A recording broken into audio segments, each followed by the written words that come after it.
Everyone, আমি মাম্পি। তোমাদের সকলকে ওয়েলকাম আরও একটা নতুন ভিডিওতে। তো আজ হচ্ছে পয়লা বৈশাখ। সকলকে নববর্ষের অনেক অনেক শুভেচ্ছা রইল। তো বেশ কিছুদিন কোনো ভিডিও আপলোড করা হয়নি, যেহেতু আমার এলাকায় নেট পরিষেবা একদমই বন্ধ। আবার কবে অন হবে জানি না, তবে আজ একটুখানি ভিডিও করা, যেহেতু আমাদের পাড়ার পুজো। তো কাল পুজো হয়ে গেছে, আজ হচ্ছে নরনারায়ণ সেবা, আর সেখানেই যাচ্ছি। তো চলো দেখতে থাকো পুরো ভিডিওটা। আমার পাড়ার মেলাতে যাওয়ার আগে এসছিলাম হচ্ছে এখানে চড়ক দেখতে। তো আমাদের এখানে কিন্তু চৈত্র সংক্রান্তি আর এই পয়লা বৈশাখ জুড়ে প্রচুর মেলা হয় আশেপাশে। কোথাও চড়ক মেলা, কোথাও কালী পুজো, অনেক কিছুই। তো আজ অনেকগুলো বছর পর এই চড়ক মেলা দেখতে এসেছিলাম। এর আগে দেখেছি একবার, অনেক বছর আগে, যখন ওই ক্লাস 8-এ পড়ি তখন। আর আজ এসেছি আবার এই চড়ক দেখতে।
আকাশে ভীষণভাবে বিদ্যুৎ চমকাচ্ছে, মনে হচ্ছে এই বৃষ্টি আসবে। আর মহাদেবের কৃপা ছাড়া তো তার ভক্তদের হয়তো এসব কিছু করা সম্ভবই না।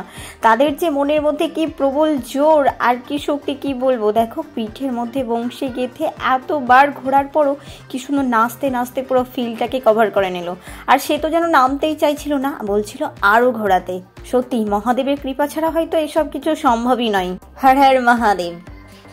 চড়ক দেখা তো কমপ্লিট। এবার এসেছে আমার বাড়ির কাছে এই মায়ের মন্দিরে, যেখানে এই চৈত্র সংক্রান্তিতে বহু বছর ধরে পুজো হয়ে আসছে, আর তারপরের দিনে হয় মেলা আর নরনারায়ণ সেবা।